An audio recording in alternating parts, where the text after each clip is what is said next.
forward to 3 more hours of not talking about Damian Lillard. We will talk about other things, I promise. I just want to ask this one question of this criticism that I'm getting a lot of, and I certainly understand.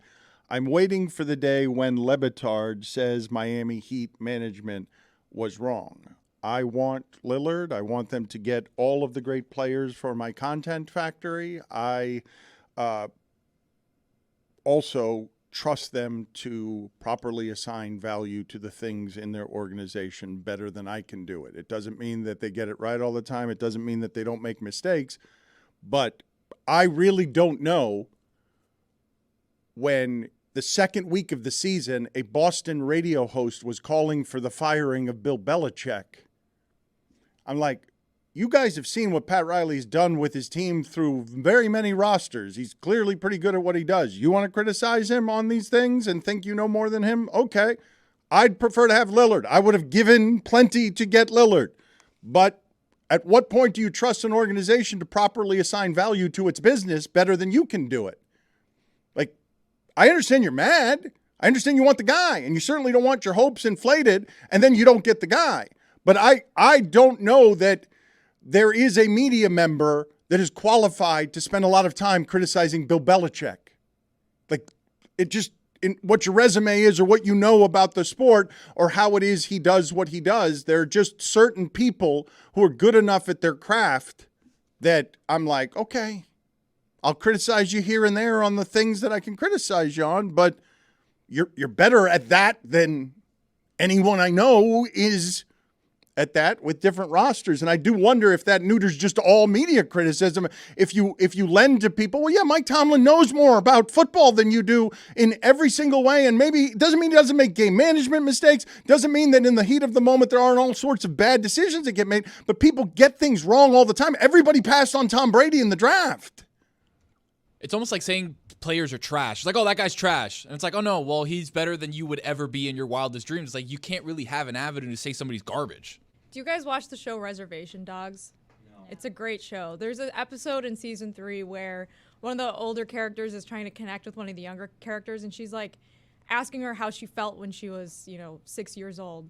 And she's like, I feel the same now. Nothing changes. You get older and you just carry more baggage with you. There's not like a magical day where you wake up and you know everything and you feel like you're suddenly equipped to handle what's in front of you, right? Like, we're all just floating around here, Dan, and we can criticize Bill Belichick and Mike Tomlin, even though we don't have the experience that they have coaching NFL teams. We can criticize Pat Riley. We can criticize whoever the hell we want. That's what we do in the media. And there's no magical hurdle that you have to jump over that makes you qualified to criticize someone else. Just be fair about it. I think that's a general good tenet. And I think we have been incredibly fair today, laughing at the Miami Heat's pain. It is fair is different for everybody, though, right? Fair the spot that fairness gets decided, that is not a universal thing. I understand what you're saying, that we in the media can criticize anybody, but when the level of expertise is so large between guy sitting on his couch, guy at a microphone, or person who has real expertise. I asked the question just of the audience. When is it okay for someone in New England to raise their finger and say, Bill Belichick should be fired? Or should Bill Belichick go out however the hell he wants the next few years? At some point, he's going to get too old. Popovich is, how close to 80 is Popovich at this point? But I wouldn't say that the game. Let's look at what just happened to Sean Payton. You signed for a ton of money because you're the guy who knows more than everyone else, and the new hotshot kid scores 70 on you. I don't know that the game passed Sean Payton by, but certainly on Sunday I had no evidence that he had any way of stopping whatever it is the other coach had assembled on the other sideline. When you get the result that is disappointing, it's going to result in the criticism. But if I'm not running a business that assigns value to things, and they assign this value to Damian Lillard, who am I to say you've got to get Damian Lillard at all costs when 2 or 3 years from now, no one's going to remember that contract is on the books and he's not as good anymore. I know the question I'm asking you doesn't allow for any criticism of people with expertise. I'm just saying, what would you like me to say here? If I don't know what the offer actually was and Portland wasn't dealing with Miami, what do you want me to say about what Pat Riley didn't do when Damian Lillard's agent is saying they did everything they could in Miami? It's not their fault. I think you're asking how much you should trust what your sports organization is telling you, right? Like if you implicitly trust like Bill Belichick has a greater plan and he knows what he's doing, even when he makes these mistakes and he loses games and he drafts Mac Jones and doesn't get a ton of skill position players that can support Mac Jones, like you trust that there's a greater plan. Eventually though, your trust runs out and you decide it's time for this guy to go. And I think that is not, I think Miami fans should trust the Miami Heat to an extent because they have delivered tons of great players to championships to the city. And the question is more so like, when does that run out? And does not getting Damian Lillard, is that going to evaporate years of trust that you've built up? This is my question to you because Mike Ryan is somebody who very badly wants to have the winning hand here, and sports fans, the standard that Pat Riley has created in this market is that. And when I sit here and tell you that in very few realms anywhere in my life have I found any kind of expertise that even vaguely resembles how this man builds an organization that is always winning, whether it's in Los Angeles, New York, or Miami. I put down my sword on, dude, you know a lot more than me about all of this. Like, not a little bit more. I've spent my life in sports. My entire life. I've studied it. I care. You know so much more about the building of what this is and have so many different experience over 7 goddamn decades winning championships that I'm like, or 6 decades. He's won in 6 different decades that I'm like, okay, if you say that, I trust you to know what you're doing. Like, I trust that you know how to build an organization correctly. I would love to hear him transparently tell us what went on here, but I think fans, be it emotionally, can rightfully criticize this franchise because it's a franchise that absolutely traffics in an identity. They have more of an identity than anybody in the sport. Heat culture. Yeah, I'm the Godfather. I'll throw my rings on the table. We get the whales. I will openly talk about it in my postseason press conferences. And when they come up empty, time and time and time and time and time and time again, you can criticize them because they have raised the expectations here. The standard is different for the Miami Heat. Fans respond in kind. What if I told you, though, that the mythology building around all of these great sports legends are such that the way they run their business is under the umbrella of all that stuff you talk about that annoys everybody else, and it serves the organization in every way to have it look like the reason they get all the whales is Pat Riley, but that their general manager puts in front of all of these money people, do you realize you'll be saving $26 million in taxes if you play in Miami instead of other places, and that what Miami has is a climate and money advantage there. But it doesn't when it comes to ownership. It doesn't, because they don't want to go after Bradley Beal. The Phoenix Suns, they realize their window is right now. That's fair. The luxury cap tax criticism is a fair criticism if you believe that your organization deserves to win and you want your owner to spend all of the money and get all of the players. But I understand running a business on the other side of that too. No, yeah, we got to feel bad for the billionaire owners. I get it, but I think it's totally fair to recognize what happened in the NBA Finals. Look, Jimmy Butler's earned a lot. Remember, you said the finals. Yeah, no, he made it to the finals, and Jimmy Butler fell off for whatever reason in that finals. He had a really, really, really, really bad finals, and he kind of skated on criticism for it because of how tremendous of a postseason player, even within that postseason, he was. Historical upsets and whatnot, but he's 34 years old, and the last we saw him, it wasn't pretty. And if we're projecting that, we can see a window shrinking. A lot of people saw the window close yesterday. A lot of people delighted in seeing a window. That's what I'm reconciling with. That's part of my frustration because I can never predict who the next disgruntled superstar is going to be outside of James Harden, and I don't. You never know. It's a crazy sport. It's a crazy sport where all of a sudden Luka has some inner strife with the Mavericks, and then who knows he's available. But it's not. I don't believe that to be plausible. Who knows? Maybe the Phoenix experiment isn't going well, and they realize we have to get rid of him, and you can jump on someone. Basketball is funny like that, but I do feel like a window did close on the Miami Heat, and that's frustrating because you're going to talk about this window, what could have been. Jimmy Butler had these great performances in the postseason. He's become a meme, being exhausted inside the bubble. He's done so much, and I would really love to see the organization give him somebody else, someone like Damian Lillard, someone who will physically take the ball away and shine in those moments. I am so all over the place on this. Just as like Mike talks, I'm like arguing with him, and then I start agreeing. Like I'm mad at Pat Riley, but I want to have perspective because I disagree with we don't get anyone because we've gotten a ton of great players throughout the year. So I'm just a mess right now because like was it Caleb Martin? Is that the reason we didn't do it? You're like, so mad. But also, Caleb Martin. he's in every game. He's trying to get every whale, and I want him to have okay. This is our price, and we won't go above it. So I think it's fair. I think it's fair to criticize this pursuit, Chris. When you have a superstar, the ilk of Damian Lillard, do what he did, and you go months without talking to the other team, you can put the blame on the other team. But the fact that the desperation wasn't there because of the window I just referenced. How do you know the desperation's not there if nobody answers your phone and you don't? Are they going to hear your desperation? You can leave messages. That's bad news. No, hold on. That's bad news. If I haven't nobody listens to messages anymore. Look, we'll cave. We'll give you everything. Yeah. Pat Riley can hop on IG and look at the stories and do like the smiley reactions. There are ways of getting people's attention. Absolutely not. Nope. You guys are reading this all wrong. If you're in a relationship with somebody, you're trying to be in a relationship with somebody, and you haven't talked to them in months, let me tell you something. You're not in a relationship with that person. They do not want to be with you. Unless you're Taylor Swift and Travis Kelce. Right. I am self-conscious anytime I leave a message because I don't think anyone listens. Only old people do that. Listens to messages anymore. Stugotz will be like, listen. hey, buddy, call me back. It's like, Stu, I saw you called.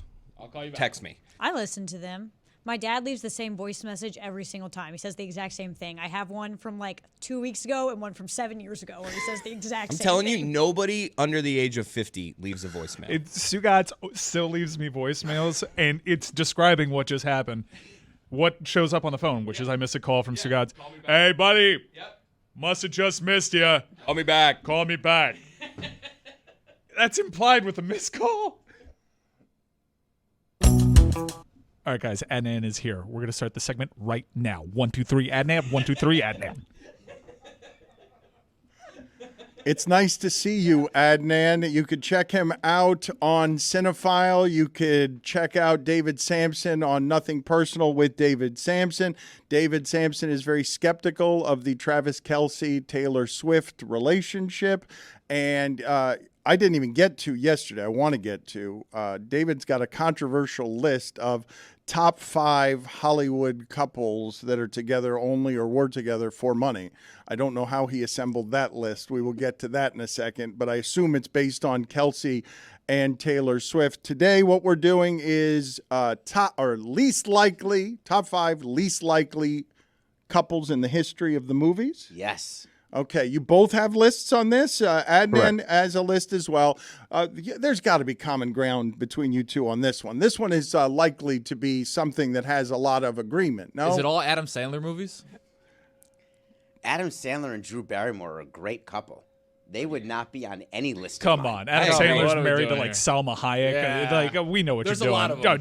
No, Sandman, you can totally get with Jennifer Aniston. we Get know outta what here. you're doing. Here. Number 5, or do you have any outside looking in, or we just put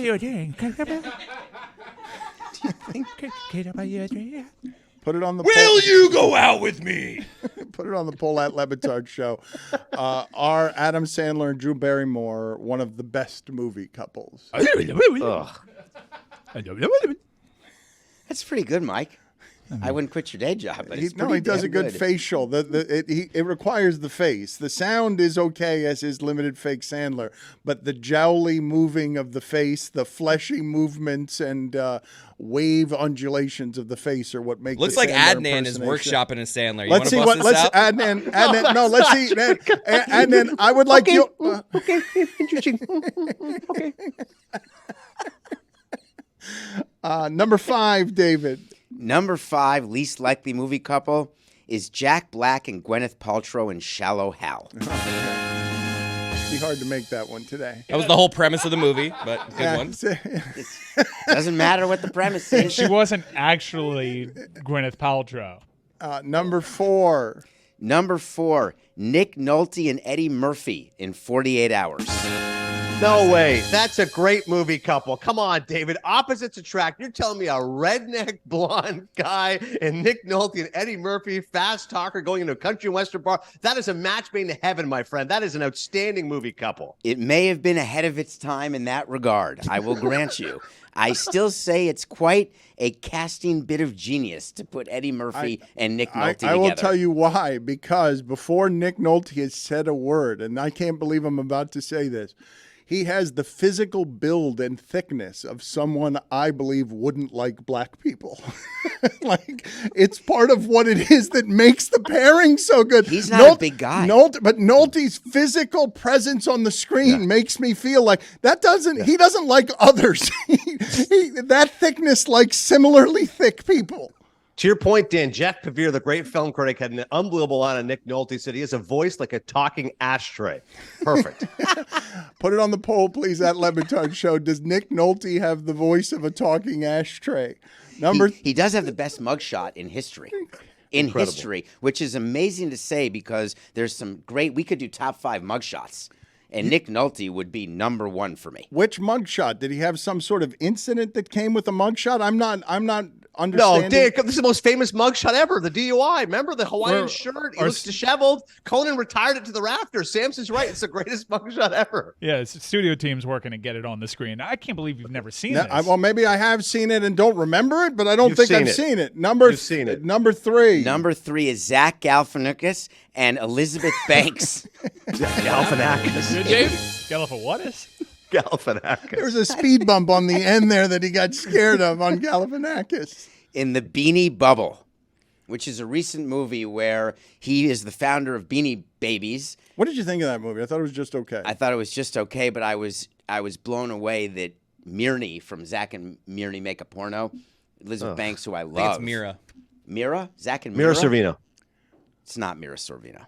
I think Zach and Miri make Miri. a porno. It's Miri. It is Miri in the movie, yeah. Isn't this something that appears all the time, though, in film? The unlikely man with the beautiful woman? Like, doesn't that happen all the time? Isn't that why we go into movies, Dan? Is that not why an actor want to do this? Look at Nick Nolte, for God's sakes. This is the greatest mugshot Oh, my God, ever. I have seen that. I'm He sorry. was once People Jesus magazine Christ. sexiest man alive. I am so sorry. I did, but I thought that was Gary thought that was just a Busey. third I thought I was remembering that as Gary Busey. That was a Gary Busey mugshot. I That's wasn't another remembering top that. 5. I mean, but I that love looks like Gary Gary Busey. Busey all the time, not fine. just in a mugshot. Gary Busey's entire career was built on, can we get Nick Nolte? No, let's get Gary Busey instead. Number 2, that's amazing, that photo. Number 2. Bill Murray and Scarlett Johansson in Lost in Translation. I love that movie. It's in my top 5. Does it not get soiled in some way by the unlikeliness of the couples? Like, Correct. I would think. I just saw. I'm in the middle of watching 4 or 5 bad hijack episodes on Apple, and all of the terrorists are terribly cast. Like, none of them look threatening in any way. In that movie, I thought it would take away some of the pleasure of the movie that a spark between Scarlett Johansson and Bill Murray would be unlikely. What makes you keep watching Hijack? Because I did the same thing. I was done after 2 episodes, but I couldn't stop. What makes you? Because I won't stop when I start, but I think you will.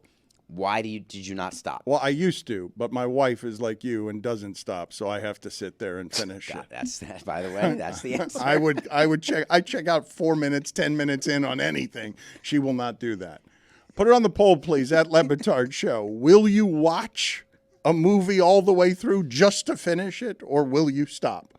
Number one.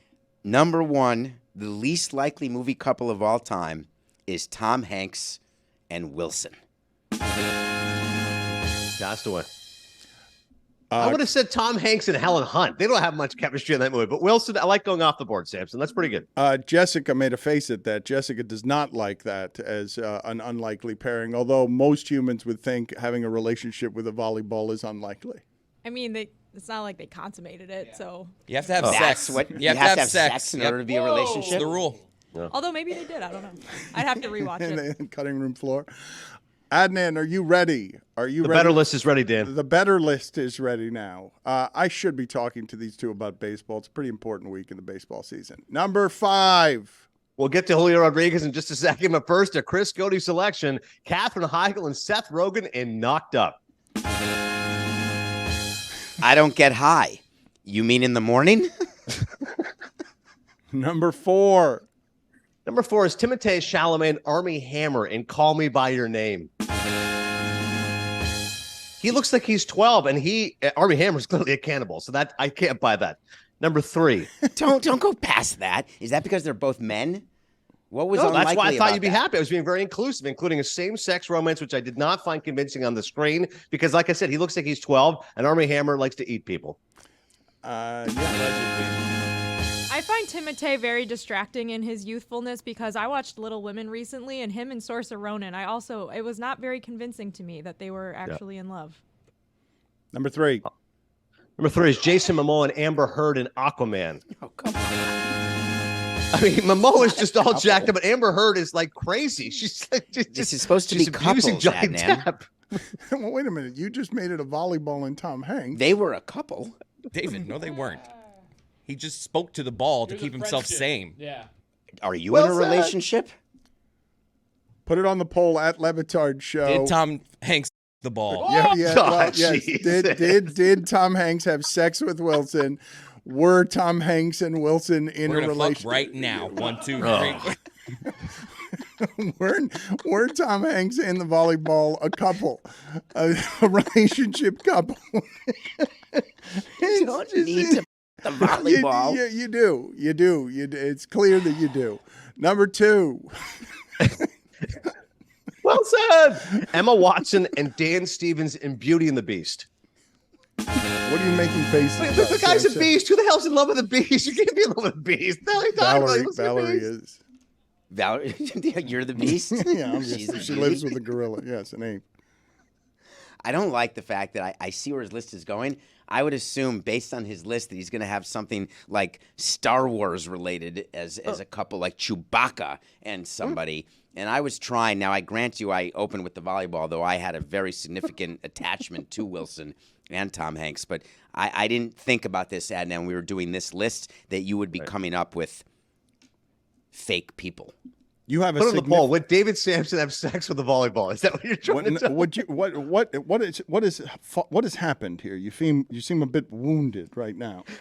I don't like the fact that you are talking down about Wilson. Why do you have a close relationship with Wilson the Because volleyball? I can relate to needing to have an outlet and not actually needing that outlet to talk back to you, but just needing that outlet to try to cure the loneliness.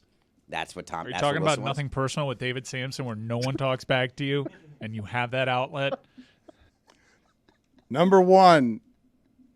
Alisa, an amphibian man in the shape of water. That's a pretty And good he's a one. fish man. Great What one. in love with a Pretty good fish man. And to Jess's point, they do copulate. So how disgusting is that? Catfish.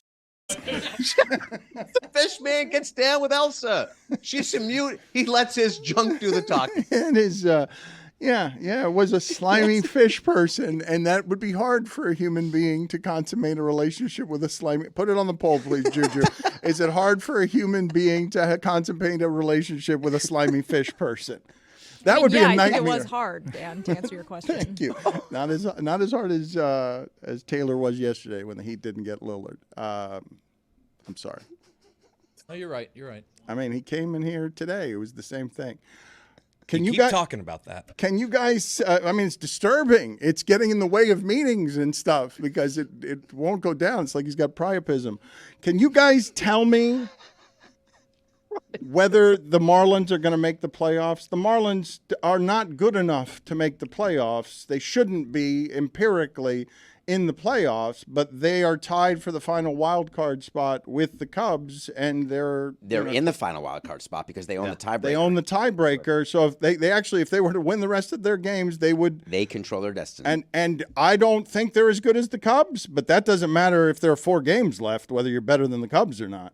I, for one, think the Marlins are going to do it. They're playing Pittsburgh, and I believe that the Brewers, who control who they play, are not going to want to play the Cubs because Cubs fans will go to American Family Field, just an hour and a half north on 94. They'd rather play the Marlins. So the way the Brewers can guarantee they play the Marlins is by beating the Cubs in the final weekend of the season. They probably his movie tastes are highly objectionable, but his baseball knowledge is excellent. I think David is correct. And it's an amazing story, fellas. The fact that Sandy Alcantara is done for the year and has not had a strong year coming off of Cy Young. Yuri Perez shut down. Braxton Garrett, their best pitcher. He has to pitch game 1 of a doubleheader. He gets rocked against the Mets, and yet still somehow the Marlins look like they're going to make the playoffs. It's an amazing story. It really is. I just need my Pirates to beat my Marlins so my Cubs make it in the playoffs. See you later, guys.